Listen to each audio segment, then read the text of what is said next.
Well, ni hao, everybody. Welcome back here to the Big Damn Verse and the tales thereof, as we drill back in and talk to the Firefly, the transport ship of transport ships. There's 50,000 of them in existence in here in this Big Damn Verse, but the one in particular that we are interested in is none other than the Courtesan. Now, we have followed the adventures of the Courtesan from hither and yon, where they have picked up passengers and learned more about themselves than perhaps they even wanted to know. And with our last episode, we learned a little bit more about the passenger known as Elizabeth, a girl that was freed from a life of, well, it was a life.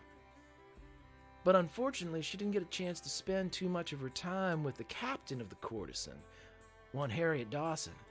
But now, seeking to rectify with a little alone time, we find Harriet and Elizabeth together. And Harriet, what are they doing? I'm under the understanding that Harriet had some presents, a fish, perhaps. No, you didn't have a fish. No, sorry, Elizabeth had got a fish, right? Yeah. Okay, I don't. I wasn't there, so I can't say. I got her a fish. I built her a cockpit. She got a lot of books, and tested by the government for intellect by a psychotic lunatic. I feel like after a certain time, I would have gone by her room and just kind of done the adult kind of lean up on the door, watching the kid surrounded by her pile of presents and having that kind of moment of envy in youth and yet joy in seeing it. What you doing there, sweetheart? Nothing. And just to let everybody else know, sorry I was muted. I was still muted from Conan because who wants to hear me speak like that? But just to go in, we had an experience last week with the Firefly crew, the Courtesan, where they got a chance to talk with one of their original passengers in Elizabeth. But unfortunately, there was no time spent between the captain of the Courtesan and Elizabeth. So now we are seeing exactly what they're doing as Captain Harriet Dawson comes up to the door asking the youngest of the Courtesans what she's doing. Nothing. She turns and looks, but she's clearly doing quite a bit, as there is arrayed in her room a display of the verse entire, or at least her verse entire, here in this little room that is all the verse a little girl needs as she is exploring books that are stacked. A core pad is off to the side with sketches on actual paper, and it seems to be very high-level math. And it seems as if there is, if you were a betting woman, Harriet, that there has been some progress made, as the lack of crumpled paper on the floor does not equal the lack of pages that seem to be bleeding into one another that are tacked or taped to the wall of her room. But that's set aside for right now, as it seems something is running on the core pad, and she is reading Tom Sawyer, and it appears she is almost finished. As she looks over, nothing. Well, that's a whole lot of nothing you got going on, sweetie. And I kind of hunker down in the center of her mess and her papers and just try and be close to her for a moment and look down at her. That is a whole lot of nothing that you got going on. That's a lot more nothing than I got going on. Why don't we do nothing together, honey? Sure. And she motions to the stack of books that she hasn't had a chance to read yet. You can see that they're kind of haphazardly placed, but they appear to have been organized. Not necessarily in the order in which she's going to read them, but maybe the order in which she last looked at them. So she kind of motions like you can join her to read, or she's not sure what else that you guys can do, but she's kind of looking around. And I pick up a book. I'm more interested in just being close to her than actually doing anything, and I'll kind of flip open a couple of pages and watch her. If you could have anything in the world, sweetheart, if you could go anywhere, if you could see anyone, what do you think it would be? Who do you think you would talk to? she thinks for a second, long and hard, and she seems to kind of pass a bit and her eyes glaze over. I think I'd like to see the men from where I came from. Oh, honey, don't you worry. I put my little arm around her and look up. Give her a little kiss on the head. That's something that I promise you is gonna happen. She stops for a second and closes Tom Sawyer and puts it cover up on the bed beside her, but she leaves her left hand kind of on the cover playing with the raised lettering. And she's looking down, but you can tell she's looking right at you. Could you teach me? What do you want to know, sweetheart? I want to know how to make those bad men go away.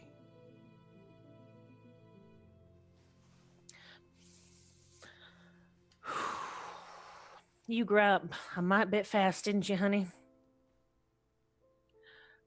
I grew up a mite bit fast, too. I think that there's some things on this ship, dear, that only you and I see eye to eye on. You understand me? I do. I'm gonna tell you something right now. We're gonna go and get those men, and we are gonna find them, and they're gonna get what is coming to them. But I know that you are a smart girl, Elizabeth. I found the men that came after me, and I made them go away too. But that doesn't make the pain go away, sweetie.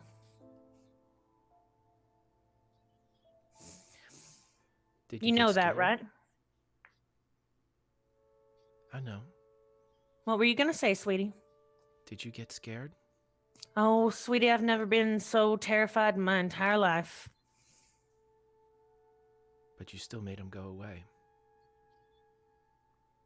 And I'm still trying to take what I learned from that day and making the world a better place and get rid of people like them. Sometimes the law just isn't what it's supposed to be, Elizabeth. And I know that everybody else on this ship here is trying to tell you something a little different. Everybody's going to try to give you a piece of who they are because they love you. I love you. You are loved. And the things that happen to you, sweetie, just like it wasn't my damn fault, it wasn't your darn fault neither.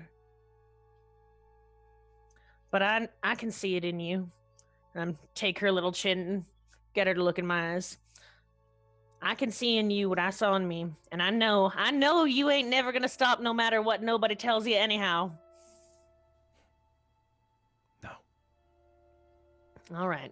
Well then, the first thing you need to learn about being a captain, she says, kicking her feet up, is that the most important thing is keeping your crew together and alive. Now, I know you've been spending a mite bit time with Felix on the ship round. Felix has taught you that every part of the ship makes something happen, right? I point to something on the ship. You know that this does some doohickey thing, she says, flipping the switch, not really knowing the cockpit as well as the captain does. That's altitude, yes. All right, now, you know the good doctor. When something ain't right in a person, he fixes them, makes it whole, gets them back on their feet and going. Yes. Bye. Well, I don't think I need to tell you what he does, right? I'm hoping he's going to do something right for dinner tonight. He brings a whole bunch of beautiful ingredients together and mixes them, and it's perfect. And Miss Lao Zhao Li. Well, Bai fixes people too. He does, honey? Mm-hmm. How does he fix people? When they feel bad, he makes them feel better. That he does, honey. That he does, and nobody does it better. And Miss Lao Zhao Li.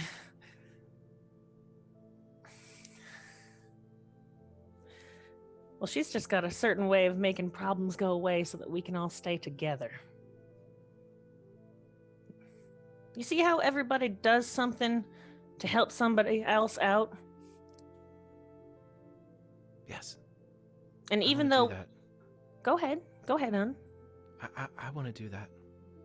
You already are, honey. You are doing something for everybody on this ship, most especially me.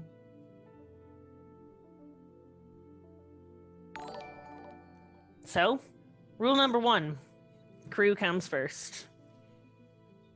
Crew comes first. Rule number 2, sometimes can be rule number 1. Keep your ship flying. Sometimes rules 1 and 2 get a little odd mixed together, but keep your ship in the air, keep flying. Rule number 3, which also happens to sometimes come in place of rule number 1 and rule number 2, forget the numbers, is that you follow your heart, honey. Sometimes this is going to tell you to do one thing, this is going to tell you to do another. You promise me right here and now that you listen to your heart before you listen to your head sometimes. I promise, but how will I know?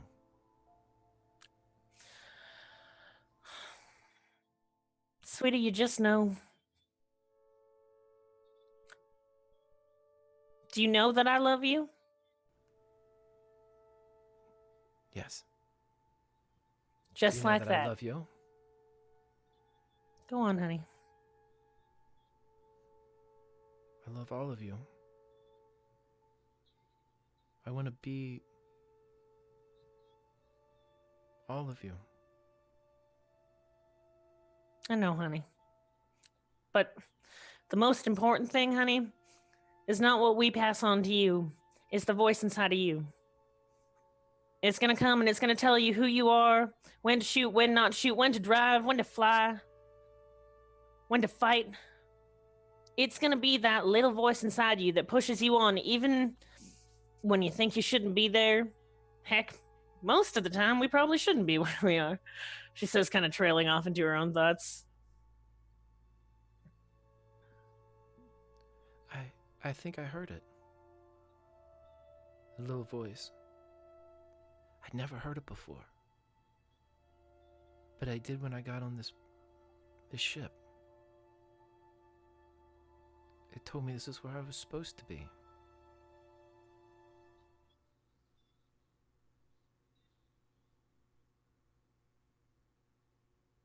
I thought it was God, but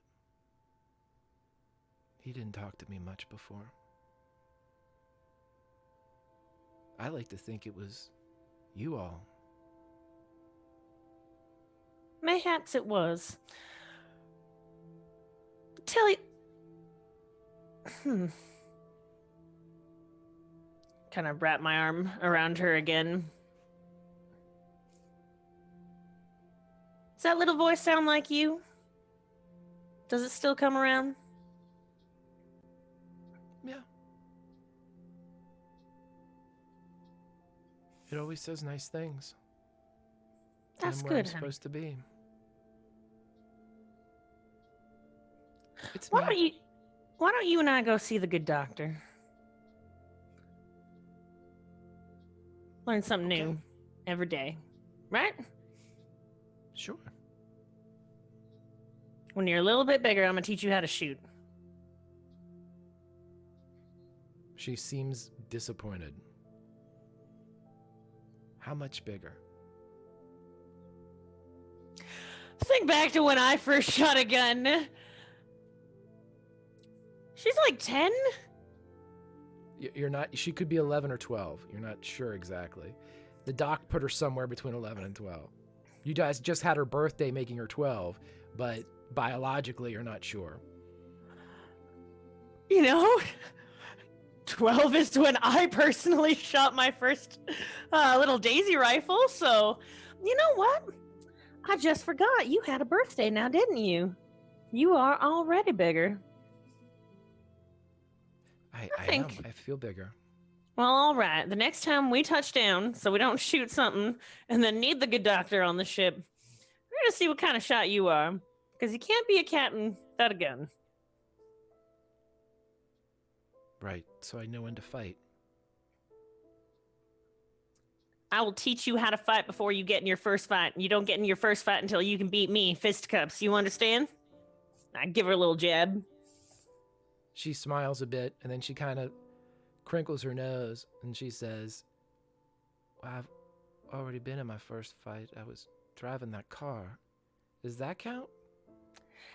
Damn straight it does, honey. A fight is a fight and a win is a win, and you take whatever tools are necessary to win. Sometimes you don't always need to be killing. Sometimes winning is without killing. But if it comes down to someone trying to kill you, you make sure you kill them first. You understand? Yeah, I do. Go, So Mike. her face scrunches again. If that was a fight and we won, does that mean I'm undefeated? And with You are that, Take my love, take my land, take me where I cannot stand. I don't care, I'm still free. You can't take the sky from me. Take me out to the black, tell them I ain't coming back. Burn the land, boil the sea. You can't take the sky from me.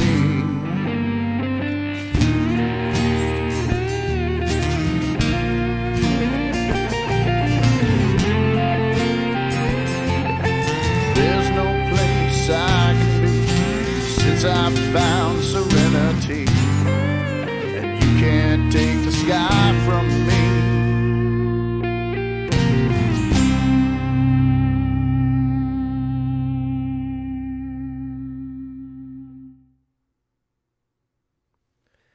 well, ni hao, everybody, as we come back in here to the beautiful courtesan Firefly. And as we look around and as we take in what we've seen, and as we already know that she has herself a job, and that job is to take an ill old man on one last trip, a trip to the moon of Alleluia in the core. But according to his son, they would like to go by the seldom traveled routes. And so, after discussion and after an agreement was reached, they are now waiting for the arrival of this man, a very, very wealthy man, to take his final ride on this beautiful Firefly. But in addition to this memorable, this privileged end, we also have somebody else aboard the courtesan, a man by the name of Bugger Jones. And Bugger Jones is an enigma. He hasn't said exactly what he's here, but he was sent by a man named Badger to give something to a man named... Well, we've never said that, have we? So, with Bugger Jones firmly in tow, a passenger they did not expect, he is sitting in his room beside Lo Jiali, working on his jacked up Cortex jock box known as the VBC, the full name of which was whispered to the crew last episode.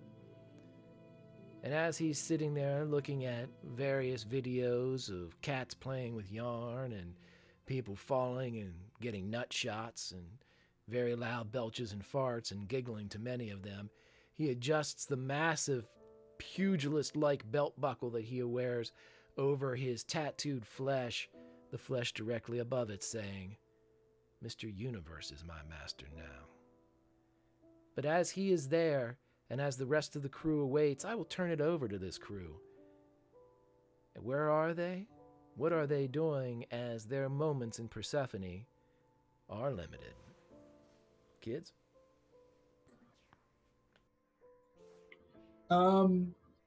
If no one else is going to go first, dibs on Elizabeth. And so Elizabeth has actually done something remarkable. Elizabeth was tinkering with her control pad that I built for her, and I've come back in and noticed that she's had like the face of it off, and is like tinkering around with stuff. And she's actually wired the planetarium switch. So now, like, she's taken it out of the casing, so now it's part of the nav console. So instead of having to reach under it, like, now she just has it in place. And she's talking to me about sort of ways to improve and sort of almost streamline the control pad. And I mean, it's cool, but it means less switches, which, like, in Felix's mind, he was just thinking she's gonna like all the lights and switches and everything like that. But she's actually bringing up some things that Felix is like, actually, that would work on the actual ship. Like, that's a more ergonomic display. Like, I might have to go tinker. So now there are like sketches and like, I imagine it's like really intense mechanics. Like, I'm walking her through like disassembling the actual cockpit control pad, but it's all in crayon. Everything is in crayon because it's just what we have that's available. But like, because it's really fine, Felix has used his knife to sharpen the crayon like a proper pencil, so it's like a fine point, and we're intricately designing and redesigning a more tactical command console. And for her, like, Felix is definitely just not letting on that he's gonna do this on the real ship like in about 30 minutes time. So yeah, that's what Felix and Elizabeth do. Okay, What so about you guys? Yeah, she allows you to do all that. She will intermittently kind of watch, and the only thing that she'll do is if you're sitting there you're kind of sketching and seeing what she's done as the layout is, if you put something maybe just like an inch or two to the right or left of where it had been before, she'll wait a minute or two and then reach over and take it and put it back where it was, just like as if she knows exactly where everything's supposed to be. She doesn't say anything. She just slowly moves it to what she believes to be the proper position. I think the scene that we kind of come in on is Felix just going, it's the 3mm, and she's disagreeing with me, and I'm like, the 3mm is gonna fit, and I'm holding my hand out for a tool. That's where it's supposed to be. Okay, yeah. And she hands whatever you need. And after, like, I'm gonna sit there and I'm gonna try and force it a couple of times into the, and finally Felix just sort of like, damn, this girl's actually quite good. And I'm like, all right, pass me the 4mm. And she passes the tool that she told me was going to be the right one, which it turns out indeed is the right one. And Felix is almost hoisted by his own petard for once, and is mildly miffed, but swelling with pride for the girl. Right, and Felix, what you'll notice too is that her working knowledge is what she's seen you all do.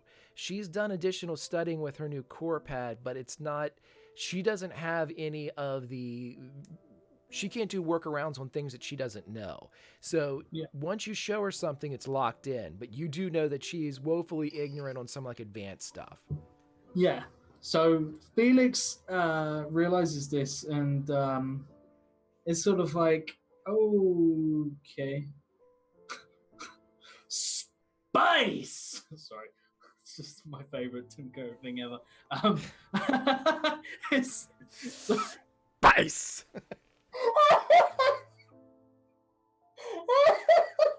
It's the long pause as he like builds up to the excitement of saying that word, but then like he gets to it and he just doesn't understand what the word means, how punctuation works, like nothing. It all goes out the window and he's just like, spice. He's one of the greatest human beings to ever walk this planet. Indeed. As far as acting goes, he's just ridiculous. Oh god, he's in a world of his own, quite fucking literally.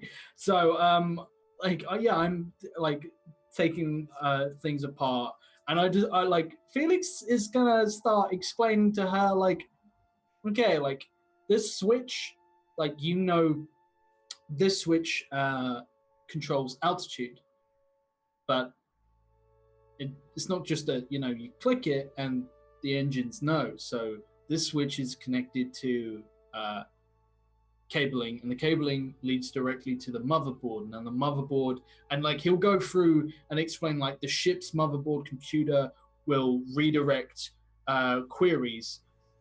Same as Harriet, when we bring a load of problems, she comes up with a load of ways of fixing everything and assigns jobs to people based on their knowledge and their skill set and experience. So this is like a little Harriet that is the second captain of the ship, the unsung hero. And this one does all of the cool little things, and like he'll, explain. I gotta stop looking at chat, sorry. So yeah, and like he'll start actually explaining sort of how the ship works, not in layman's terms, but he'll give her like a very small insight into how a specific thing works, because I feel like this girl would be an amazing mechanic. Yeah, she's immediately starts going through and looking at everything, and you can tell that she's getting a grasp of all of this.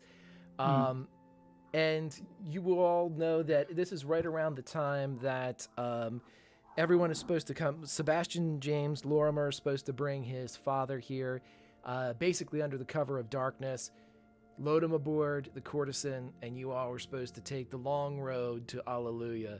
So as we see Felix and Elizabeth occupying their time with the first of many instructions the little girl has received and continues to receive, what is the rest of the crew doing? Is there, more importantly, is there anything that you all wish to do dirt side before the dirt is gone?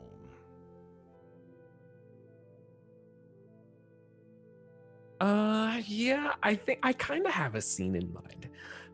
So I think it's going to be involving me and the doctor, right? So by and the doctor, I think I'm getting checked out, right? Can I veto this? No, please.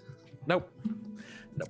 He's getting okay. Full checkout. No. It's I think it's just involving. I mean, I've had some scrapes and things, as we've seen, and I think it's fair that as we're just getting a checkup, right? And I'm probably complaining to you about like how sore, it is every now and again, right?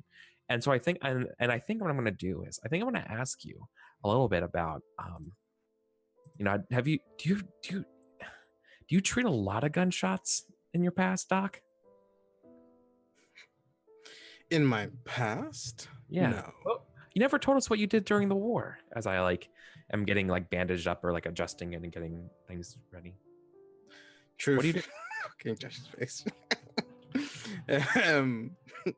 I say to you, truthfully, I wasn't really in it. Neither was I. I was in a planet where it wasn't really affected. A lot of news traveled. I didn't really have to have the blunt of it. And nor did I need to go and fight for it. So I was mostly studying my various doctorates. I tried to avoid as much as I could as well. Unfortunately, for me and my farm, the war came to my farm. I still didn't join, but... Oh. How did you come to your farm if you weren't really in it? Well, sometimes things have a habit of falling out of the sky. And I feel as though you're trying to hit a point there, Bye. Don't want to assume, but doctor, patient privilege, anything you say to me won't pass my lips. No, look at me. I'm not. Do you think I could ever keep a secret? I say the smile. I say to you, you'll find many a man and woman can keep many secrets. Not me, Doc. I'm an open book. Well, come on, ask me. Ask me anything. Well then, how did you meet Felix? Yeah. You seem so different. He's so gung-ho, and you're more cherry pick orchard. Yeah, we are quite the they say opposites attract, Doc. I met him once. Speaking of things falling out of the sky. Oh, Sometimes sometimes wars have blessings in disguises, right? Sometimes you lose something and sometimes you gain something even better. Does that makes sense? Is that too poetic? I feel like we've been losing a lot of things and not really gaining a lot in the short term here. well, that's not really true. We're gaining a lot of money. And we've certainly gained someone who can definitely give us a lot of contacts. Yeah. We've just lost a lot of our normality. Things are a lot more hectic now. Yeah. But we've gained quite a bit. Do you think? What do you think about Elizabeth and this hecticness? Oh, I think she's a bright child. Very bright, actually. I haven't seen someone as bright as her, well, since I looked in the mirror when I was her age. Yeah, I audibly chort at that. And go on. No, I keep going. And I just say, although it is dangerous, she seems to be flourishing. Everyone here has a direct skill set, and the verse is dangerous. And I believe we have some of the best on this ship, so why not learn from it? I don't know. Part of me thinks that if we don't instill some sort of good sense in her, she's gonna mutiny and take this over from Harriet. I'm being facetious, obviously. Yeah, I know. Yeah. Okay. I just kind of say jokingly towards you, but then I'll have to patch up a nude, Captain. My role stays the same. Yeah. Well. But no, I think we do good on her. As I said, I see you more as a cherry pick orchard, but the verse, no matter where you are, is a dark and dangerous place, even in the best planets. It's best that she sees it firsthand, so that when she gets to have that goodness instilled, she can tell the difference. Well, I sure hope so. Because she's going to see a lot of people and a lot of different shades of personalities. And Indeed. I concur with you 100%, Doctor. She is very bright, and I would hate to see a star like that kind of go out, and she could run a moon, she could anything. I'm afraid of her potential, and No. she needs a good moral compass, and I think just hope that's you. me. You're a good person, Bye. The best person on this ship. No. No. There's a reason we keep you on this ship more than just your meals. Yes, you're Felix's husband, but you bring something that none of us else can bring. It's that at home feeling. That wherever we go, we feel welcome because you are there. Oh well. Thanks, Doc. Some good bedside manner. I've been told it's warming. Yeah. Cool. I think that's scene probably. Yeah. Cool. Okay, so as that scene ends with that salty drop of the title of the episode, we hear a dung dung dung dung from the passenger door. Start walking down from the catwalk and kind of flip down, and Harriet's kind of casual style, being used to running all over the ship, and start walking up. Why, yes, honey, I hear you. I also say loud enough just in case anybody didn't hear the door, and it's going to be a bad thing. Because you never know if it's going to be a good thing or a bad thing. What kind of day we going to have today, I say. Looking at it. Shelly would probably kind of come down the catwalk as well to be there for when the new guests arrive. Doctor as well. Okay, so as you all kind of come out, you see the personnel door open, and it's almost not wide enough to allow the entrance of both the man that you met. The man is Sebastian James Lorimer, the taller mid-30s, handsome gentleman with the swept back hair, as he comes in, and he is not really pushing, but sort of following a hover chair that has like a leg covering over it.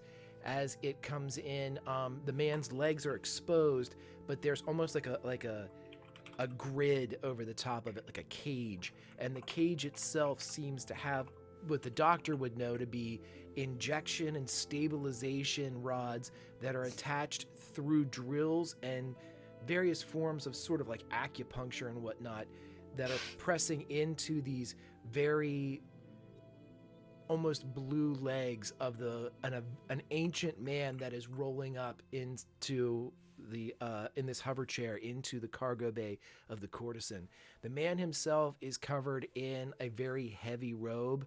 His legs are visible, but he seems to have just like a pair of shorts on, as the legs are constantly being prodded and poked and injected, and he is in almost like a fugue state where he's kind of moving back and forth, and the doctor, upon getting close enough, can see like the rapid eye movement beneath the eyelids, but the man looks as if he's, just by your guesstimation, Rutherford, somewhere in his 90s. He obviously may be much younger, and this might be the ravages of a disease that's kind of caused this advanced appearance, but he's just crumpled over, extremely thin. His hair is still, hasn't thinned or anything like that, but he's covered in liver spots and what you can make out to be like the blasted veinage of the disease that he's suffering from. And as he's kind of rolled in, probably unaware of where he is, the man known as Sebastian James Lorimer's son comes in and nods at Harriet. "This is my father." It's a pleasure to meet you. Doctor? Yes, good to see you again. This is your father, the patient, yes? Seems to be, well, how you described. Right. We don't need any tests, Doctor, just in case something were to happen.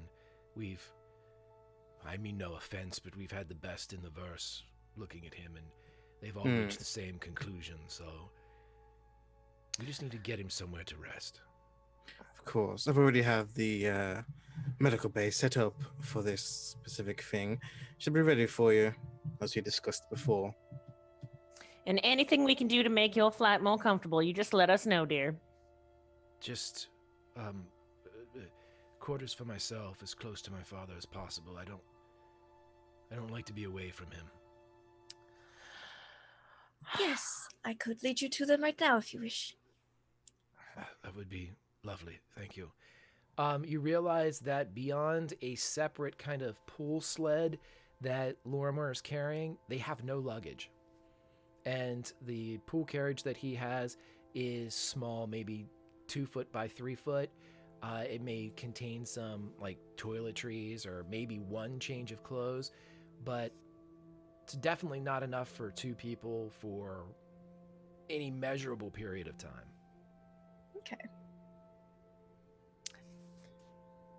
I'm a little familiar what it's like to run out the house with nothing but a suitcase, so I'm not going to pass no judgment. Y'all hungry? Thirsty? I'm fine. My father, he doesn't eat much. The chair provides most of it, and his medication. We're fine. Thank you, though. Alrighty then. Well, let's just get you all settled in. We'll be taking off mighty soon. And as those that are in the cargo bay kind of assist Mr. Lorimer and his father to their respective quarters, both the med bay, as you all kind of depart deeper into that first level of the Firefly, you'll see up on the second level, coming from one of the passenger quarters, you see Bugger Jones wearing his scarf loosely around his neck as his arms are crossed and he's leaning on the railing, watching what's transpiring. And it doesn't take much to realize this man is recording every detail of this exchange.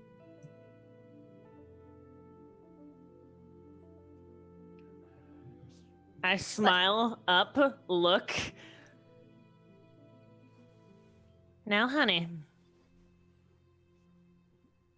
that's not very kosher. I was just taking a walk. Oh, sweetie. I know what side you walk on, and I know it's the wild one. Do not test me aboard my ship. I'll walk in the other direction. And he kind of turns around and you hear the jingle of spurs as he disappears back down the hallway. Did I did I see him record? Oh, was I there? I don't.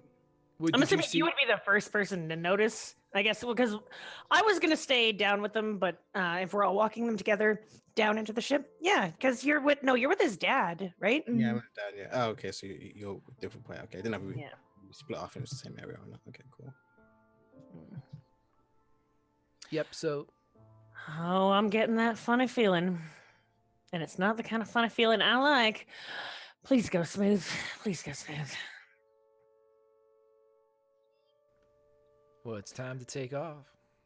Unless you guys have...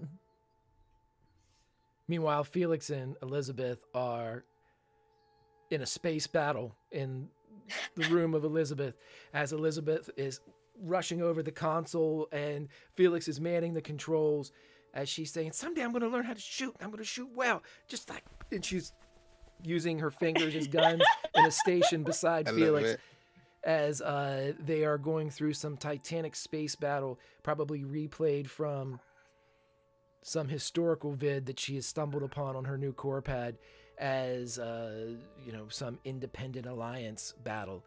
And as luck would have it, they are able to take off into the Persephone sky, leaving Eves down and the Ruda Oak, Badger, and everyone else on that strange border planet. And as the courtesan leaves the comfort and the warmth of the planet for the cold but familiarity of space, she heads her course, meandering as it is. And we skip to 2 weeks later. Whoa, time jump. We cut to the cargo bay where we see Elizabeth, who is running and skipping, and she has what appears to be a pair of earbuds in. It would be the Versal equivalent of those, so there's no wire, and as she has them in, her core pad is under her arm, and by the kind of the provincial dance that she's doing, despite not being able to hear it, it's obvious she's listening to some type of music. And as she's kind of boot scooting and two-stepping across the cargo bay, she's dancing with the wild abandon that only a 12-year-old girl can have when they believe they're not being watched. And as a father of a daughter, I will tell you that this is exactly what happens when this happens. So as Elizabeth is dancing and the music ends and she can hear the ambient sound of the courtesan cruising through the black around her, and she hears a clapping, and she turns around and she sees Bugger Jones clapping as he's chewing on a straw, she does the absolute only thing that a preteen would do in this circumstance. She screams. It is blood-curdling. It is full of embarrassment, and it is followed by the running of feet into the depths of the courtesan, presumably back to her room and the safety of her control console. Do I hear this blood-curdling scream? Yes. I am everybody running does. to wherever the sound came from. Yeah, me too. Felix is going to also switch off the command console, lock everything down, and then run through the ship, gun ready. You hear the scream as it's disappearing into the heart of it just as it's trailing off into the ship. And by the time you all get to where it originated in the cargo bay, Bugger Jones is ending his own scream. Ah! As you all get there. I didn't do anything. What tarnation is going on here? Why is she screaming? The girl was dancing. It was a good day. I clapped when she was done. I didn't do a thing. I'm up here. Oh, sweetie, you think you'd be used to girls screaming at you by now? It's a child. Come on. I mean, I was being nice. It's fine. She's probably just suffering from a little bit of embarrassment. That's all. God damn it.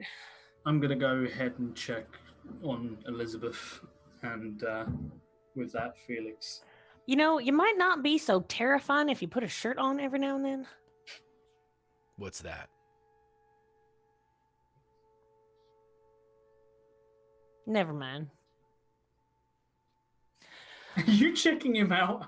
No, she's looking at him like he is just a moron. Taking the turn of the head for exactly what Felix just asked, he kind of turns a little bit, giving a profile and like a left shoulder lead, thinning the waist a bit as the, chin up, showing off the baby blues around the baby rainbow of all the colors on him.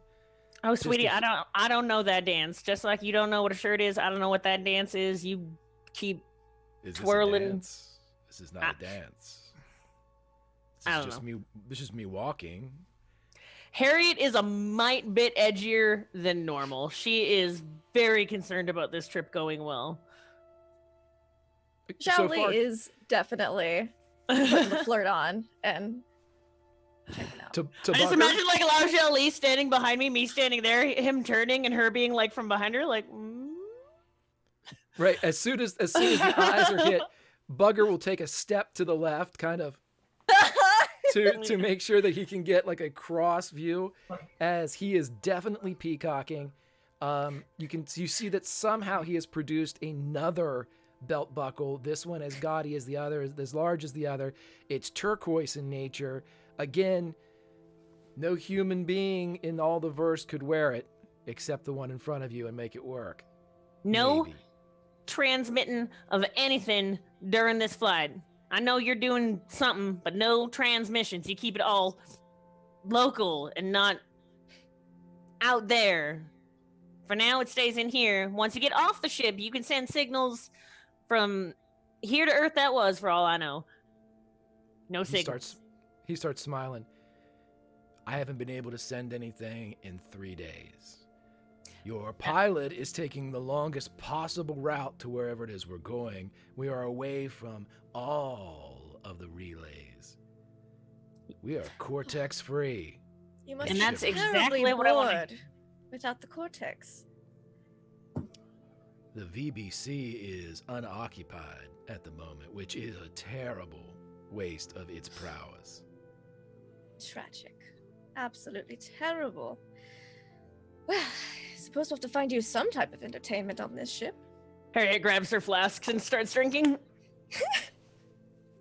Well, do you know of any? Are there any card games, Miss Lowe? Oh, Maybe we could play. I have a deck of cards in my quarters, if you would care to play. Absolutely. I also have Chinese checkers. I like to jump things. All right, well, I unfortunately am terrible at cards, so I'm just going to leave you two to it. She kind of hops back down over the catwalk. Fuck this. As you're walking off, you hear the voice of Bugger Jones say, "You sure?"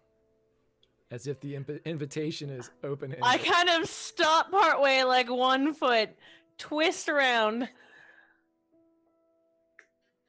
Nope, never mind. No, I'm not good at cars today. Not today. Maybe another day, honey.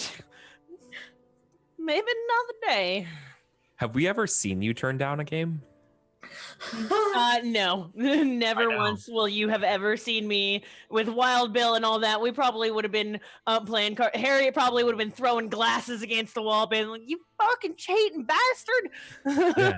Like, I was thinking. Yeah. nope. So she looks at the chance to try and swindle two people's money on her ship and just decides that some gold ain't worth it. Because I was going to chime in. Oh, good. That means I don't have to sweep up any more broken glasses. Bye, Luxel. Good morning. Yeah. Speaking about Bai, what are you doing right now? You heard the scream and a little bit of the commotion, but it seems to have rectified itself. You did hear the trailing scream that you could easily identify as Elizabeth, and it seems to have ended around her. I would, yeah, for just fitting a description, I probably would have just poked. I would have obviously dropped whatever I was doing. It's probably just cleaning up or doing some prep stuff in the kitchen, and like I probably run over there with my apron and just poke my head through the door just real quick because everyone else has already beat me there. But of course, I would have zoomed in and see what's going on. We'll say you're close enough. And everything all right? Yeah. Yeah, we'll say you got there just in time. Like Felix is kind of entering the opposite end of the corridor when you guys come in, and as you poke your head in, the door's open, and as you poke your head in, she's kind of wiping her cheeks, and as soon as she sees it's you, she says, "Can I have my meals in here until they're all gone?"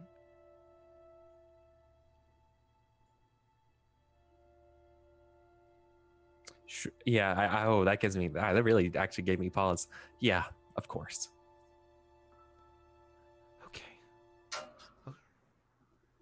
Okay, thank you. No problem. I'll whip you up something special, and too. And but I look at her and be like, "But that'll be our little secret." But I think I'm not like being particularly stealthy with that. Felix obviously hears it.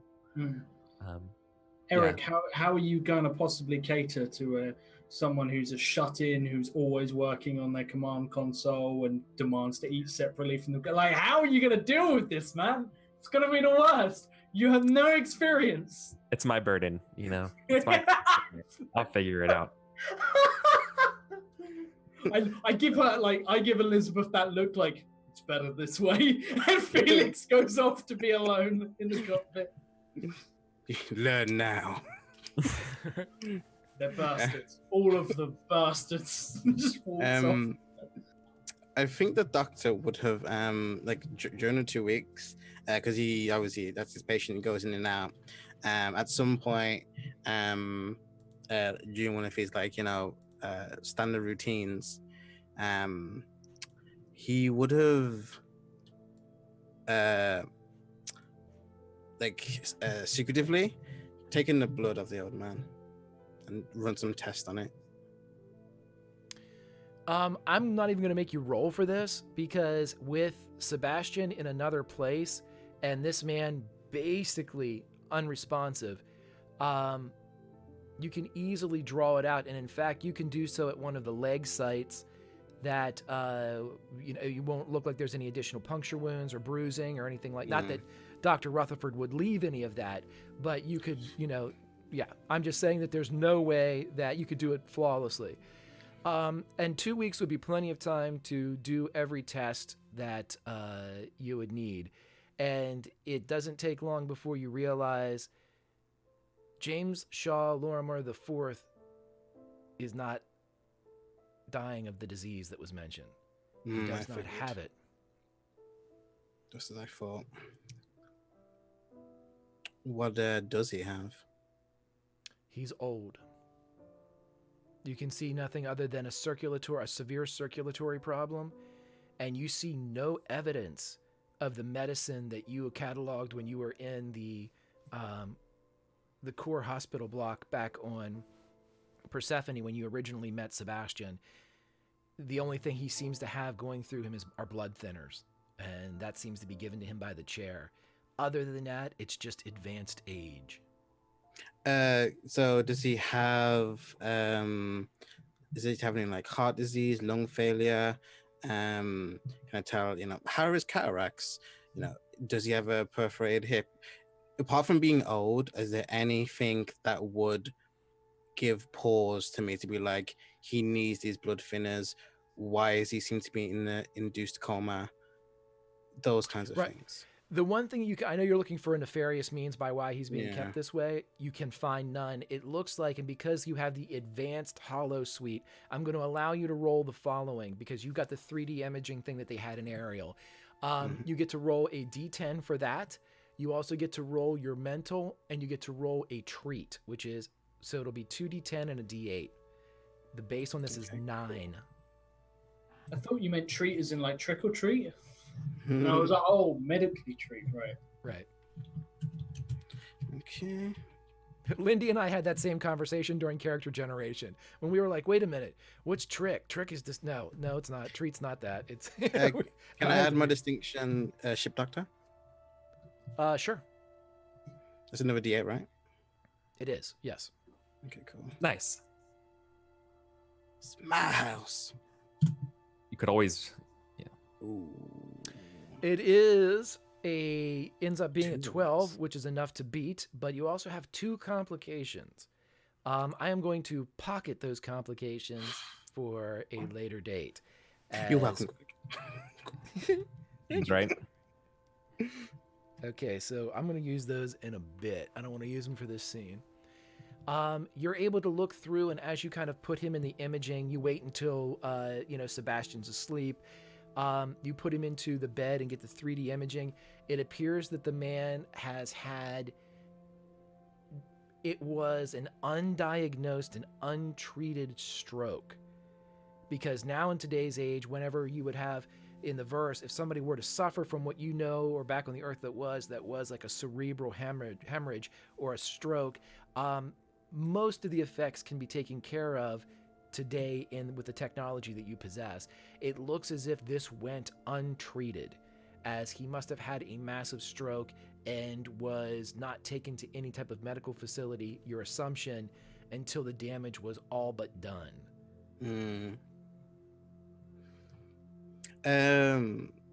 So just kind of given with the technology, and I know you said we're in the black, so my Cortex medical thing isn't working really. Would I personally know of any minimal or max regenerative processes that I could use? It would all be highly experimental, because this seems to be old and severe damage. Not to mention, despite being able to treat this, if it were somebody even 10 years younger, it would be that much better or more successful. This man is at least 93. He might almost be 94. He might be, just turning, 92 and a half. You're within about 18 months of his actual age, but he's extremely old, and you think there are things out there that can absolutely start to help with, implants and nanotechnology and things like that to allow people to regain even loss of limb, different feelings, different regenerative nerve things. But this is just like an old wound that was allowed to fester. It's that much more complicated. And you think that it would be a challenge, it would be intriguing, but with your mind, you know that the chances are very slight.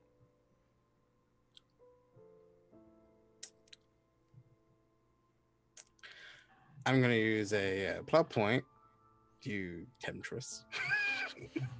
And I'm going to walk over to my one of those turntile glass like 3D displays that you can kind of like turn and you kind of see like the muscles and then like the veins and stuff. I am going to swipe it, my handprint on it, and just kind of like do some like boop bop boops. And with my plot point, I want to have just installed through various nights a little tech desk of little doodads and pieces and maybe some experimental nanotechnology that I might have just created by myself. Okay, so you're able to withdraw some of your prior creations that have been secreted away and locked inside the med bay of the courtesan. We'll say that this takes you about right up to the edge of the 2 weeks. How's that? As you were able to kind of take the time and figure out, and you had to kind of load the man out of his chair and into the hollow chair and things like that. So after all of your things are done and you kind of came to this conclusion, you are now at the precipice of maybe using what you have uncovered. All right. Okay. And so I will allow you to burn said plot point. Let me see. Just took that off for you. Okay, I'm taking it off of the overlay. Overlay, yes, sir. If I can, there we go. And you are out of plot points for this session, my friend. So, as they currently stand, we have the doctor with none, the pilot with 2, the Lo Zhao Li with 4, the captain. I thought we refreshed. We don't refresh. This is part 2, brother. Oh, god damn it. Oh, I didn't know. I forgot. God damn it. The captain with a ton and the cook with 3. And yours truly with 3 too, that I can use whenever I want with complications and fun. Which brings me to the next moment. Felix, as you get up into the cockpit, having made your point to your husband, you notice that the proximity warning is lighting up.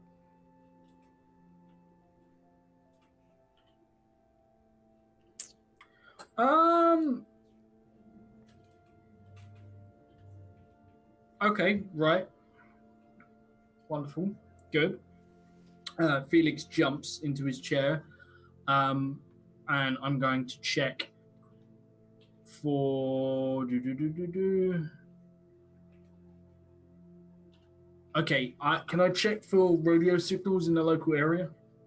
As I bring up to try and, as I figure out what this thing is, I'll also run a scan for radio signals, because if this is a ship, there's a chance that I'll pick up some kind of chatter in the background. And if I don't, it's probably just one ship. Yep, as soon as you pull up you start scanning the frequencies of local radio traffic, so to speak, or any buzzes that seem to be going by, you get only one thing, and it is an automated distress call, and it's just on a loop. Is it someone speaking, or is it just an automated voice saying that the ship is in distress? It's total. You would recognize this as almost like the standard issue automated distress circle. We have suffered, our coordinates are, and then there's a burst of coordinate Static information. Yeah. Okay. When it's actually transmitting like a digital fingerprint, we are currently at this position. We are experiencing difficulty. We are currently at this position. We are experiencing difficulty.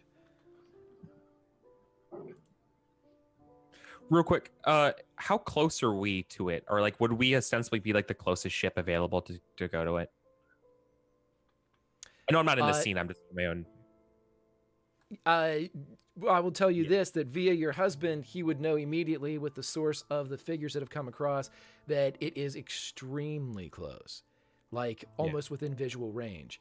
Also, from the very black itself, there are 3 shots into the night as from somewhere, 3-gun gives a plot point to the doctor.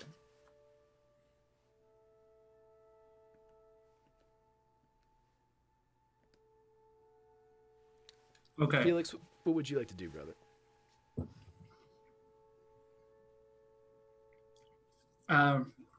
Click on the intercom. Captain to the bridge, and clicks it off completely calm and When he's that calm, something is wrong. I'm running. yeah.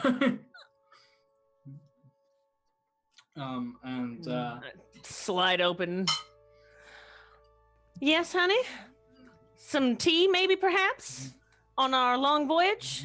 That is running crystal clear and smooth sailing? That's what we're here to discuss, right? I push past her, close the door behind her, and That's not what we're here to discuss. He says as soon as he closes the door. Tell me we're out of creamer or something, please. Just make it something mundane. So, all right. What's the situation? While she was coming up, can I pinpoint this? Yeah, in fact, we can say that if it's directly in your path, you would have to make course corrections to go around this thing. Okay. And by the time Harriet would get there, it was so close that the first bits of the debris would be coming into view. I would have immediately started maneuvering around. No, you called the captain to the ship first off, No, honey. I've done this before you get up here. I'm maneuvering around it so we don't suffer impacts on the hull whilst we have people. Why don't you get and put us nice and dark, everything off, coasting right on by? We're not maneuvering, we're not turning anything on, we're not putting any jets until we get this thing with proper visual. Nothing. Yeah. We are on the edge of the black. Yeah. And I want to see it with my own eyes. Lights out. Okay. Everything out. Yeah. Everybody on the ship, things are going to get a little bit dark here for a minute. No, they're not, because I don't need to listen. I don't need to turn none of the cabins, none of the crew, nothing like that has lights that can be seen from outside the ship, which means we don't have to alert anyone else. Cockpit, however, goes pretty much dark, and also cargo bay, because the cargo bay has that hatch. So yeah, I darken all the appropriate places, and I'm going to... Signals off. Everybody sit tight. I do not care what you were saying. If you want to keep other people out of trouble, they're going to be appraised. This is a crew. We work as a team. Everything goes dark. Everything. Harriet is clearly off her rocker. Normally she would be like, yeah, fuck it, whatever. But she is very pointed about this. And she stands right at the front of the ship, arms crossed, like daring this ship come into view. Okay, in which case I will power everything down, and I'm going to have... Yeah, we're gonna coast. I'm gonna put us on a course correction so we get a good view as we slide on past from the cockpit. I want a visual on this. Can I tell what kind of ship it is? What class? I will tell you multiple things here, depending upon the following. If you would like to roll I'll give you a mental, and how about a notice? And because of your mechanical skill, any of your distinctions that may work. Okay, one second. I will also give one to Harriet, as she is watching as well, but you will not get the mechanical aspects of this. Even though you do have basic mechanics too, don't you, Harriet? I believe she does. Yeah. So yeah, I'll give you both the same thing. You can use any distinctions, notice, and mental. Okay.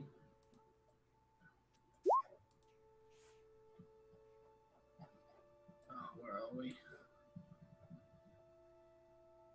Notice applicable, or notice authority applicable here? No. Just notice. I gotta clear my pool. Sorry, this is not... Can You guys can just roll the actual dice if you want to. It's cool. Yeah, no, it's good. I'm just figuring out what I'm rolling. Can I get fly for actually getting close enough to do this? Get the optimal sort of scan without getting too close. Yeah, take notice out, and you can go mental and fly to just kind of increase your proximity. Sure. Okay. Focus, operate for scan and sensors. Yeah, sure. I'll give you that. Okay. I think. So yeah, to notice out. I think that's everything. 8, 11, 19. I'm good with my roll. They were pretty decent. You said fly, right? Okay. And can I have the courtesan as an asset? Was it my signature asset? Absolutely. You can use that. This is a 12, by the way, a 12 DC. Yeah, I'm shaking in my boots. No pressure. Yeah, no pressure. It's all right. Harriet already beat that, didn't she? There you go. 14. You know what? I'm gonna spend a plot point to keep another dice in and claim my big damn hero die. Big damn hero die coming right up. I feel like I'm gonna need that. Okie dokie. So with the big damn hero die, I will bring it down whenever I get time. I smell reavers. Yep. give me that big damn hero die, please. As you guys are going close, you see the following as the ship comes into view. The ship is a Zeppelin class. A Zeppelin class. It is it's a wartime ship that was used as a medical frigate. It was predominantly kind of like a floating hospital for the independents. On the side of it, you can see that its name is the Angel of Sturgis. And you would know immediately... Yep, go ahead. Can I interrupt? Yep. Last week, I asked you a very specific question. Actually, I think it was the week before, with regards to my knowledge of certain things and how they would have been happening. Would they have used a ship like this, for example? If you remember what I'm referring to. I do. Quite possibly. Because it would be able to get into places. And it would also be kitted out in the right way. Okay, all right. Sorry, you were saying I interrupted. No, not at all. As you come into, you would know this, especially with those roles, and both of you having experience with this type of thing. It is adorned with all of the, the don't shoot medical crosses, medical frigate, and you see the Angel of Sturgis on the side. You would know, Felix, that the Battle of Sturgis was the most violent space battle in the War for Independence. It was quick, but incredibly ferocious, and there were at least as many casualties in the Battle of Sturgis as there were in Serenity Valley. And because of the sheer amount of space debris that was caused by the destruction of vehicles and space platforms, that an entire section of space was cordoned off because it was impassable. You could not fly through it. It was nothing but junk. It was a tomb. And with Sturgis being that destroyed, that desolate, you can only imagine that this ship, if it indeed is the Angel of Sturgis, saw heavy action in this space battle, because it would presumably be flying and picking up wounded from both sides. It is now torn apart. And by torn apart, its entire back half, which would be the similar cargo base situation that you would see on the front of a Firefly. Large cargo bay door, multiple personnel doors along the front and sides. That whole area has been ripped open as if something grabbed it, held the rest of the ship, clawed into it, and tore that section off. You can still see the sparks that are briefly illuminated in the vacuum, more light flashes than anything else, as the ship seems to continue to have some type of power, at least as far as being able to transmit this distress call. And immediately, as you guys have already thought, there are the legends and the rumors of these reavers that seem to prey upon ships, and everyone's heard somebody that's heard of somebody that's told a tale about them. But immediately you know that this cannot be the case. For written just below the Angel of Sturgis, as if some giant had a giant spray can or a giant brush of paint, it says Fate of Pirates. And it's prominently displayed just below the Angel of Sturgis. And it's written in purple. Can I get the doctor up to the bridge, please? Right away. But don't bump into something. And I do. And I go.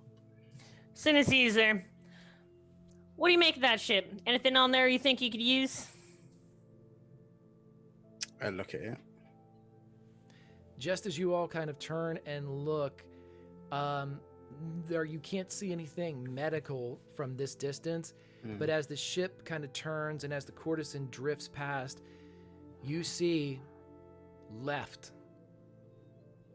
Whoever attacked or destroyed this thing did not care at all about its contents or what was attached to it, as a perfect shuttle is still housed within the docking clamp. Do you see that? I do see that. I also happen to hear the sound of all that coin that's going to be made once we drop off these gentlemen, which would get me about 10 of those. But if there's something that can aid you in taking care of our passengers on there, we might consider it. But it does say Fate of Pirates on the side, and I'm thinking there might be a booby trap we go on board. Oh. About the current old man. He's not sick, as his son says. It's either a lie, or he's been told something else.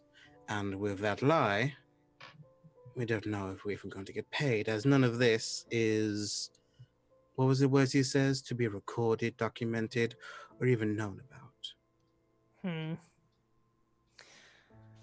You bring up a mighty fine point there. Do we get any payment in advance? Greg? No payment in advance? All right, well, that puts us between getting paid and not getting paid. And there is a nice shuttle right there, and we are in the middle of the verse. Bai's opinion is going to be no, just keep flying, I know. Because he ain't going to want to get in no fight. Miss Lao Jiali is probably going to want that nice little shuttle. I want that nice little shuttle. You're telling me there's no medical above that? All right, Felix. I think we're going aboard. No.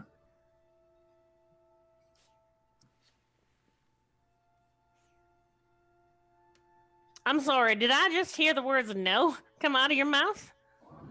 Not words. Word. Singular.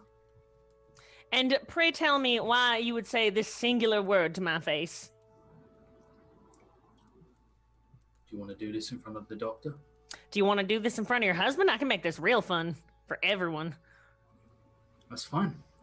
You gotta live with us. Point taken. All right. Why can't we go over there? You might want to keep this conversation secret, but I've been with you lot for a good while now. And my life is also too on the line, don't forget. Always, Doctor. I plan to keep paying you till the sun sets on my life. Easiest way to keep paying him is if we stay alive. We're in the middle of nowhere. The ship, listen. We're in the middle of nowhere. The ship is broadcasting weak transmission. There's no way anyone out there other than us knows she's here. But there are other ways of getting signals out. You can custom rig a more powerful signal to go to a specific point. And you can trigger it in certain conditions. For example, if someone were to see that pirates had attacked this ship and left behind so much inviting, enticing loot and decide to take it for themselves. What are the chances anyone are alive there, Doc? No, but two things. Who is broadcasting the signals the first time I'm hearing of this? And secondly... There's an automated distress signal. Yes, it's true. And secondly, there might not be anyone alive in that ship, but have we done a scan of the area? Someone could easily be around. If they are, they're quiet and they're waiting. Why would pirates not take a shuttle? I'm thinking that it was the fate of pirates. Okay, no, pirates did attack them. All right then, keep flying. I nod. I give the captain that kind of momentary this is the right call. I'm not being a dick. This is the right call.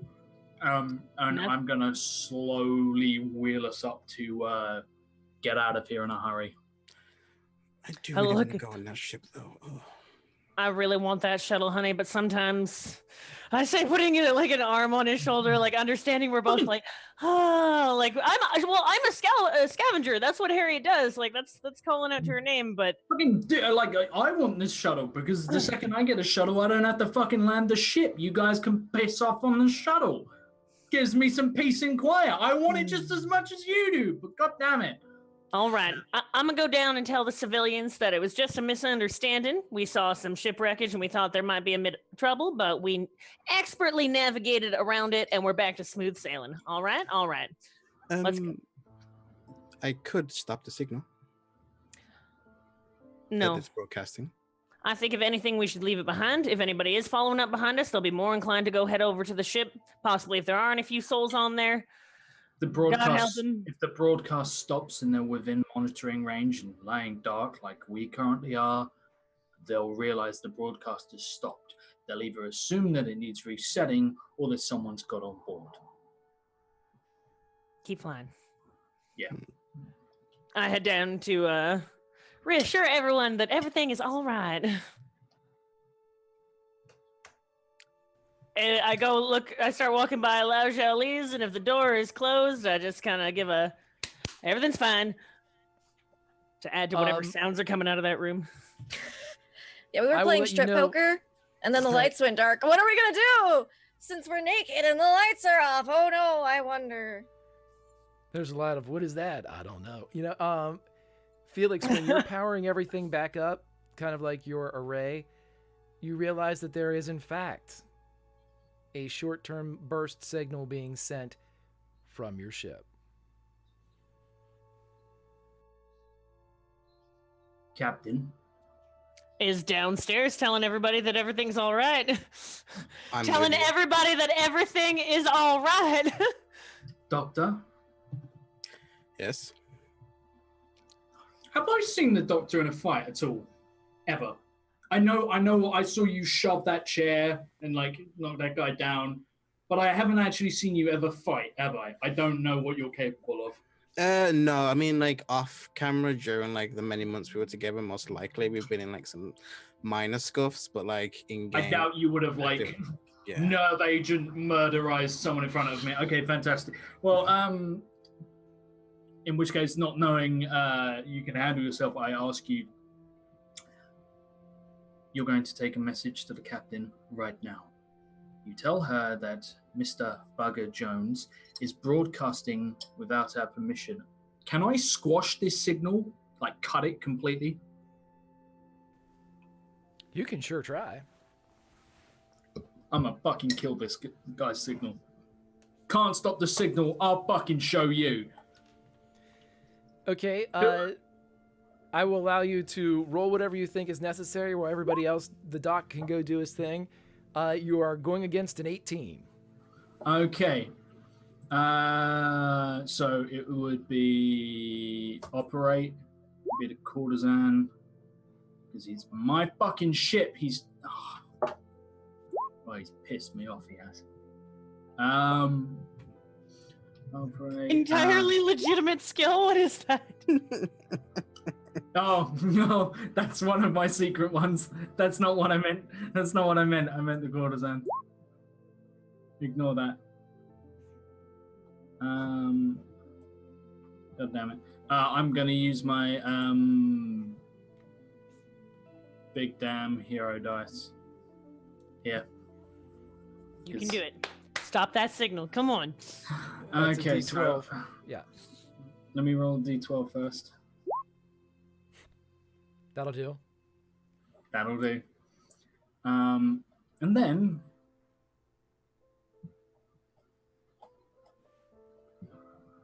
so it is a 12 for my operate. So that's 17. It is 8 for the Firefly, for the courtesan. And you can stop right there because you don't need to spend any plot points or anything as you tie all ties go to the PCs as the signal is stopped and there is a complaining beep from the VBC, and whatever Lo Zhao Li and Bugger Jones are doing, almost as if a father hearing his child cry, Bugger Jones sits straight up at the low beep coming from the other room. Rut. He gets up and pulls, well, he repaints the leather pants onto his frame as he fastens the massive belt buckle as he goes out to his room, knowing full well that he's been found out. And he goes over and kind of looks forlornly at the VBC. Oh boy. And as he turns around, Felix, you pick up a new signal.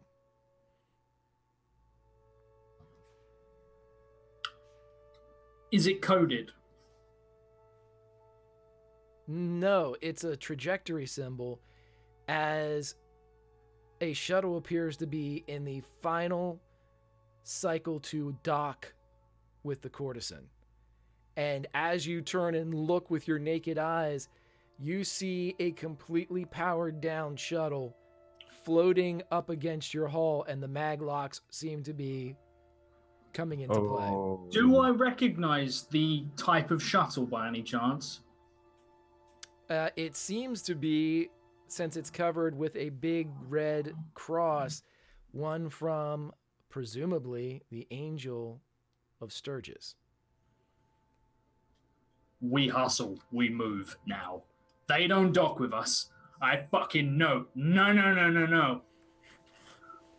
The maglocks have been engaged. So at this point, you're hearing the draw of this shuttle to the actual fuselage. Everyone can hear that goom, goom, as this thing breaks into the kind of sub-atmosphere of the larger body. Objects in space, everybody.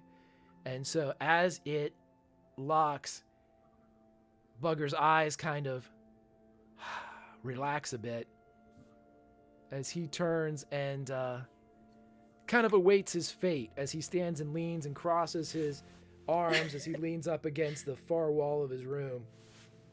Yeah, I'm like in the doorway, like in a robe, like looking at him too. Immediately on the intercom and to the entire ship, very calmly, Felix broadcasts, "We are being boarded."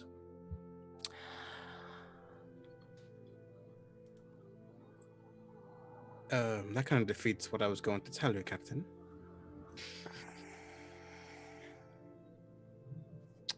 Okay. But I do also say, there was a signal broadcast from Booger Jones that Felix come to tell you.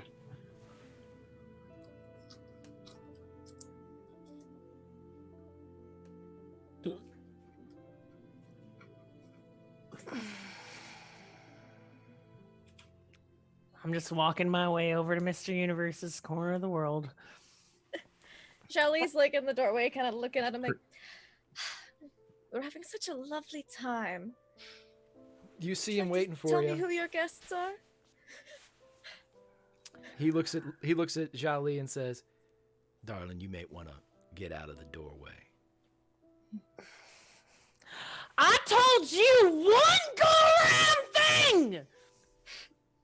You hear coming down from the other end of the ship. Might want to move. One go-around thing! That is all I said! Do not do that thing that you were doing! I wasn't doing that thing. I was doing a different one. And what That's exactly done. were you doing? And mind you, I got an itchy trigger finger today. We say that the other way, the proper way. Okay. You're not One gonna thing. want to. I know. Listen, we all got our jobs to do, Captain. This is just business, right? I'm doing my business. My business comes before your business as your 2 feet, and whatever else you got going on is standing aboard my ship. My ship, my rules. And I only ask you one thing. I ain't done nothing but be hospitable to you. This Yeah, is not you- kosher, she says, calming down a little bit, putting her gun down. Thank you for putting your gun away. We are all just working here. We are working people, is what we are. We're just cut seen from you the same recording. cloth. I said don't record, and I said don't broadcast. This is the only 2 things I asked you not to do. And tell me why I should not push you out the back of my airlock right now. Technically, I'm not broadcasting. Technically, this was a short-range burst. I was only going to one particular source, so I was not broadcasting in the traditional sense of the way that you were using the word. Broadcasting means Cortex. Everyone can watch it. So, of course, I wasn't doing that. I want no signals other than ones that are run through me first. Nothing. Run Who are you everything bursting through to? you. Everything. Everything? Everything. I'll run everything through you first. God damn it, I say grabbing my pistol out again. Listen, we're potato category here. And then there's another boom, boom from the outside. Are these going to be the kind of guests I want to meet or the kind of guests I don't want to meet? Why don't you let me talk to him? My boss is very influential. So... Which one? And I'm gonna kind of like point to a few different tattoos. He looks down and kisses the one that is Niska. The boss. I'll stay here then. Have I heard of Niska before?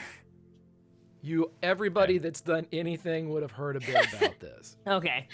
Okay. I am not privy to this conversation. Information has not been relayed to me. Remember that. No, but that's a medical transport, right?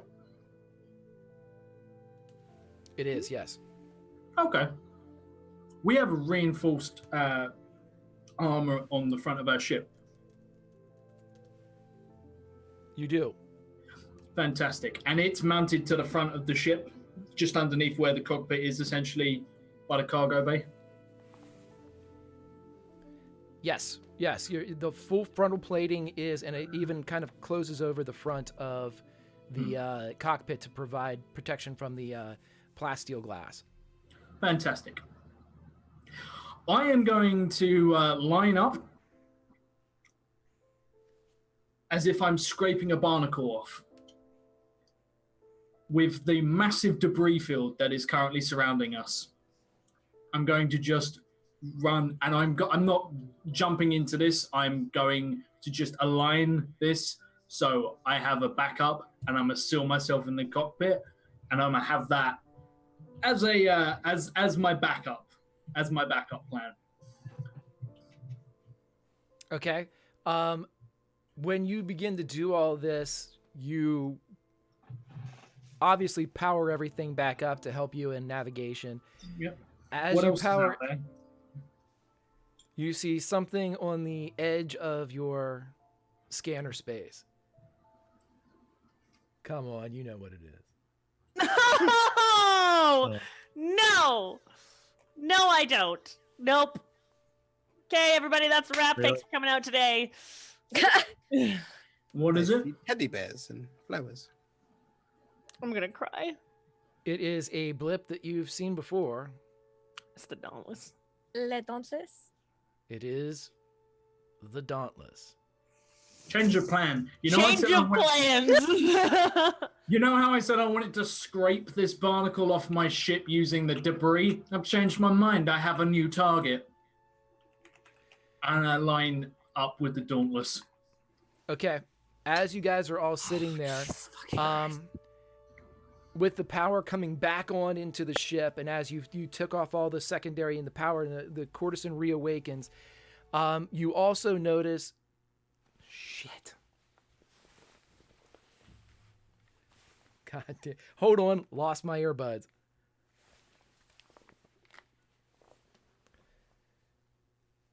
You guys still can't hear me. Give me 1 second.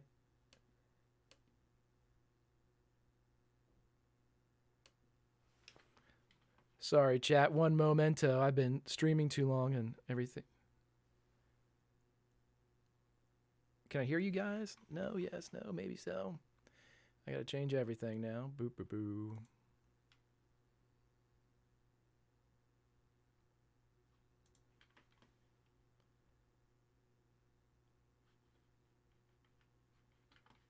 Uno momento.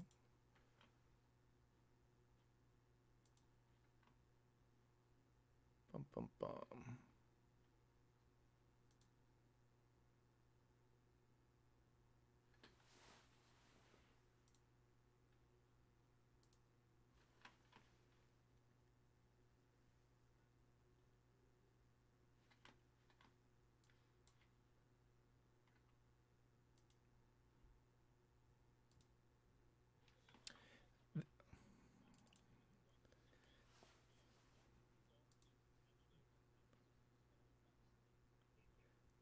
Right. I'm back, guys, I think. Thanks Yeah, for we all of checked that the stuff. scanner. Yeah, thanks for all the super stuff we were generous of just- you, Greg. Yeah, it's super generous. We found Lao Jolie's tropical island home. Yeah. We're just It's my gonna. summer home. No Okay. takebacks. We're back. Summer Can planet, everybody summer can planet. everybody hear us My back summer in chat world? Because I had to switch over to these as opposed to my ones that ran out of batteries because of everything. Just let me know. Can you hear the party talking and everything? So before we continue, I Wait for that sweet stream delay. thank you, Whitethorn. I appreciate it, brother. Also, I'm not sure if anybody noticed, but we had a big donation come in a bit ago. It is the Dauntless donation. There was instruments that were going to be in play here, but I'd like to cut now, if we could, to let's cut to Bye. Uh-huh. Elizabeth. Right. How? Yeah, okay. Elizabeth comes out to the kitchen area where I'm assuming Bye went after he. Oh yeah. She pads out as she's heard all this going through. What's Okay. going on? Oh, it's okay, Elizabeth. They're just talking about just adult stuff. Nothing to be worried about. Nothing to be afraid about at all. As I'm clearly trying to like sweatily lie through my teeth here. I'm not doing a good job at all. He looks and says, she looks and says, there's another boom, boom. Yeah. As you can feel the ship maneuvering thrusters and everything kind of going into overdrive as Felix is doing his thing. It's just Felix doing some maintenance on the cockpit. Yeah, that's what that is. That's all just maintenance. Isn't that cool? She looks up. Nervous chuckle. She looks up and she says, "Nuts, the maneuvering thrusters, and something's trying to dock with us." As if she's familiar enough with the workings of the ship to know. She says, do you think they need us? Okay, we're going to talk about how good you are with ships later. But first of all, I think you got to trust that we have this under control. We have this under control. And maybe maybe I'm like next to a compad or whatever. And I say, honey, everything's under control, right? Felix, you would hear that. Please tell Elizabeth and I that everything's under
Nothing.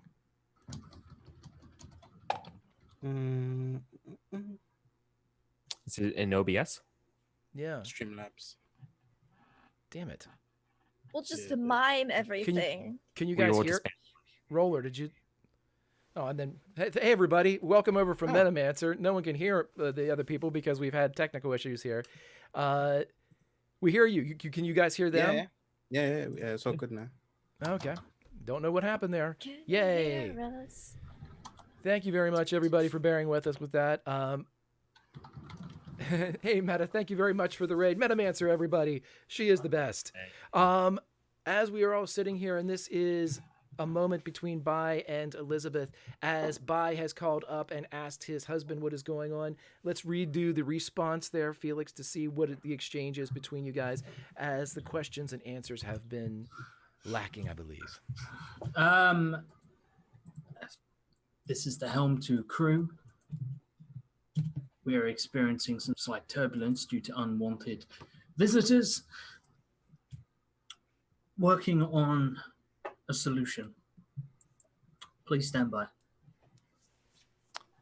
Oh, see, they're working on a solution. Isn't that great, Elizabeth? Nothing to be worried about. Nothing to be worried about at all. like I like the idea, like does that and then like turns off like transmitting to that room, but they'll still hear it outside. And Felix just clicking on the intercom for the rest of the ship. Everyone load a fucking gun! Oh, God. Like, God damn it! Yeah, no, very, like Felix is incredibly cool under pressure. Yeah, I'm a call up the captain directly. As you're in the process of we're going to go back to Bai and Elizabeth as Elizabeth goes, that's not how he usually sounds. Is that how he usually sounds? No. No, not even in the slightest. Maybe they need our help. And from across the room, you hear, oh, I definitely think they're going to need your help. As you guys turn and look over, and you see a figure wearing an Atmos suit standing there and pointing a pistol at both you and at Bai and Elizabeth. And across the front of the suit, it says McNamara. I don't believe we've ever had the acquaintance. My name is Junior McNamara, and you're on my ship. And that, ladies and gentlemen, is where we will end this session of the Big Damn Verse. After I'm scared that we're going to lose effing audio again, and I don't want to do it. So, Get off my ship! Everybody just get the fuck off my ship! Everybody, out! All of you, out! Gone! Just go, everybody! I'll fly the whole fucking thing by myself. But he said it was his ship, though. Yeah. Doctor for Captain 2018. Okay, everybody. Yeah, I apologize for the technical difficulty. I don't want to keep going and then keep losing it if it's something that I have to shut down and start back up. But brilliant cast and crew, and the $50 donation is fantastic.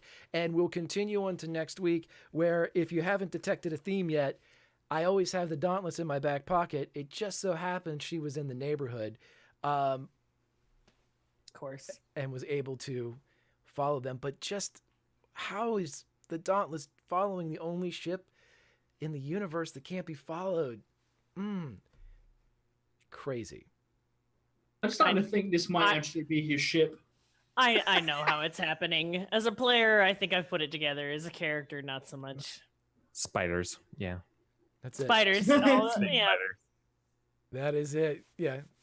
Okay, everybody. So thank you very much for showing up. I have a couple announcements to make at the end.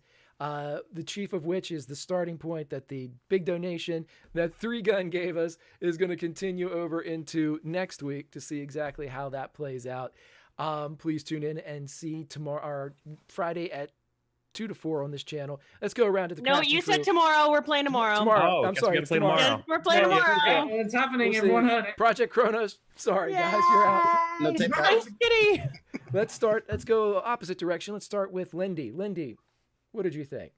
I thought that was super fun. Shelly was sticking to her main strategy, which was keep Bugger distracted, keep him occupied, keep him busy. And so that was great when he didn't notice his signal getting shut off until it was shut off. But now she's kind of pissed.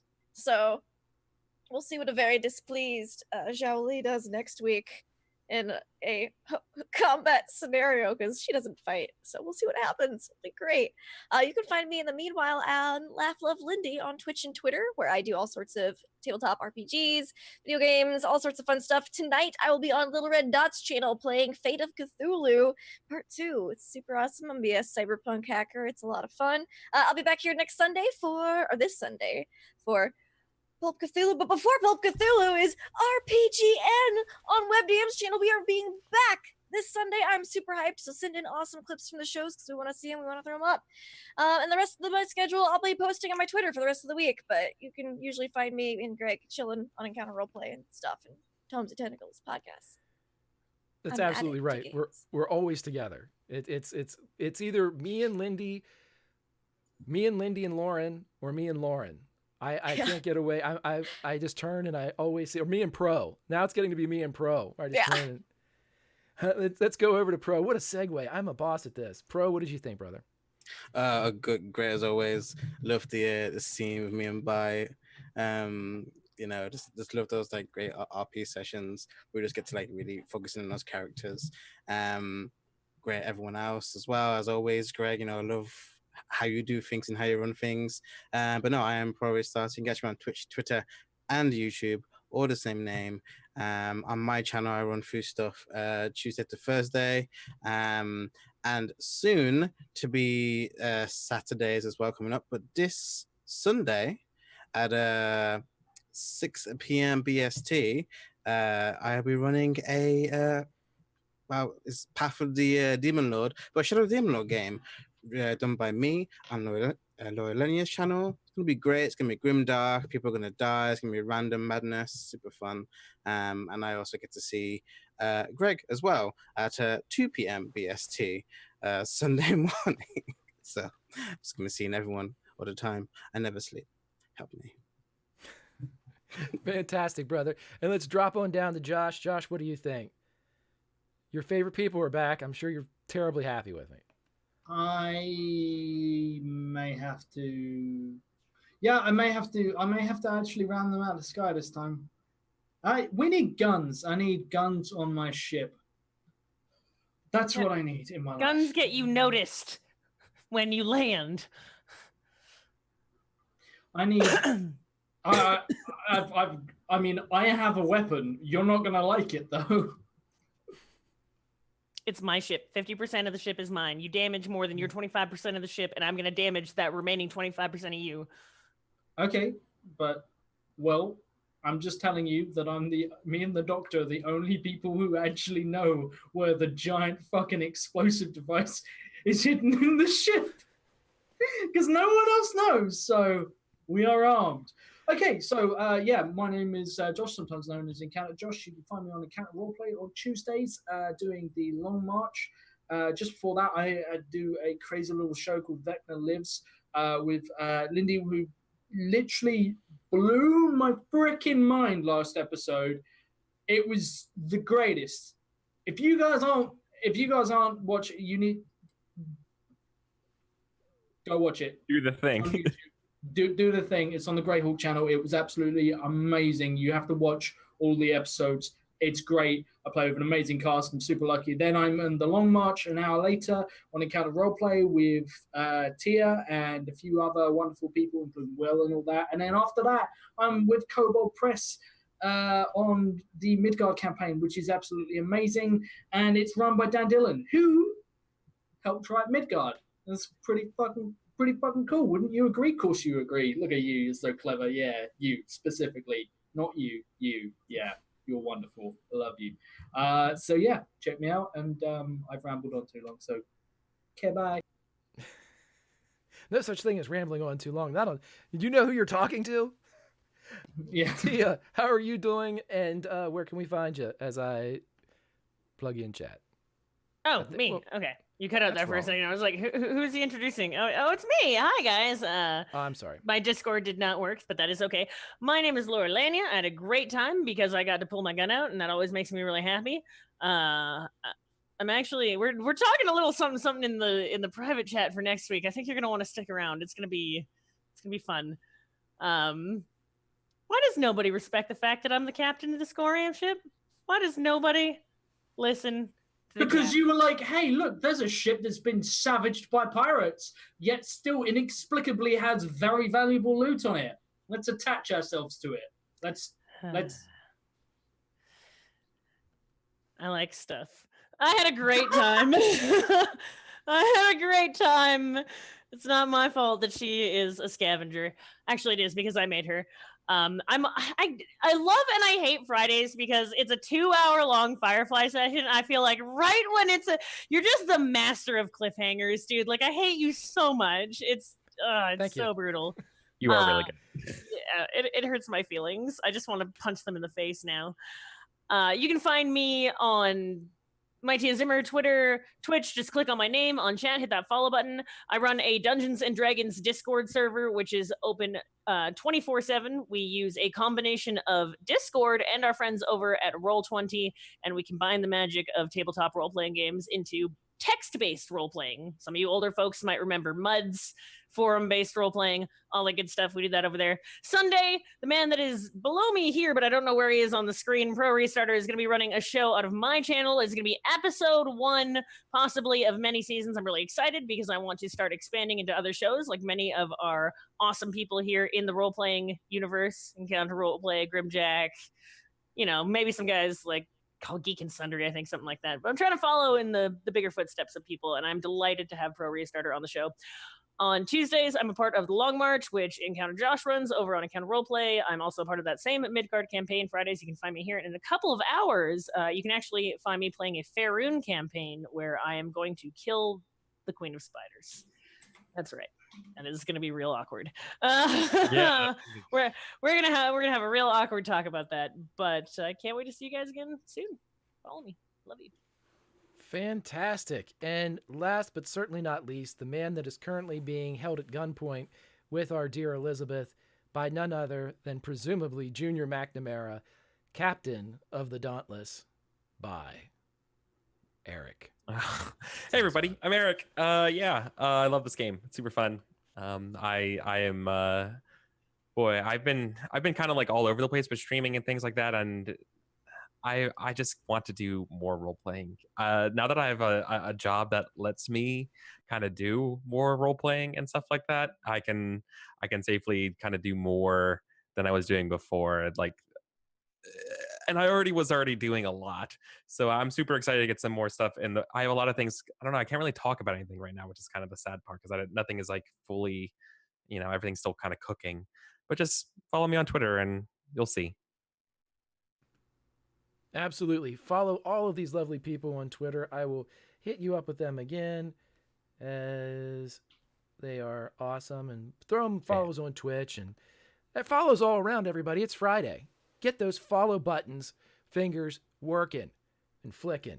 Now, here for the channel, I'd like to tell you a couple of things. First off, Grimjack21502 here on the Twitches and the Twitters. You can follow me should your heart's desire. In addition to that, we have every Friday from 12 to 2 Conan, An Age Undreamed Of, and obviously from 2 to 4 Firefly, Tales from the Big Damn Verse. Tomorrow from 2 to 4 on Saturday, we have Pulp Cthulhu's Project Chronos, where we explore a little time travel in Cthulhu. Who figured? And then on Sunday, we have another Pulp Cthulhu show, the sister show to Project Chronos, my original show on the channel, Project Athena, and it'll be running from 7 to 9, and there's going to be a hellacious fight in it because we had some big donations last time. Now, in addition to that, I have some episode or show specific information. We have another guest star that is going to be showing up. I'm not sure if it'll be next episode or the episode after, but we have another big damn guest star that is going to show up here in the Big Damn Verse to play with these beautiful people, because who wouldn't want to? And in addition to that big damn guest star, I am proud to announce that sometime in the near future, Alleluia will be showing up. And he will be played by none other than wise Papa Grant. Oh! As Nice. Grant Yes! Ellis has decided to put on the No! spectacles and the Russian accent of perhaps the most feared, he is the most feared mob boss in all the verse. And as he will be The coming in, he will be coming in to interact directly with the crew of the Courtesan. Now, we're not sure if that's going to be a good interaction. I can tell you for a fact it's not going to be good because I have taunted Grant for over a year saying that he hasn't killed any of my characters yet. And now he's playing fucking Niska. God damn it. He is wise Papa Grant, and the one thing that you can know about him is he's coming with hits. And he's coming with hits. I will leave you guys with that. As we have the mob boss, we have a brand new big damn guest star, and of course we had a donation today that was fantastic and will really direct the course of the next episode. Chat, thank you all for being fantastic people, dealing with this ridiculous tech issues that I always have because I'm old. And I promise that I will try to not get younger. I'd love to, but I will try to get more.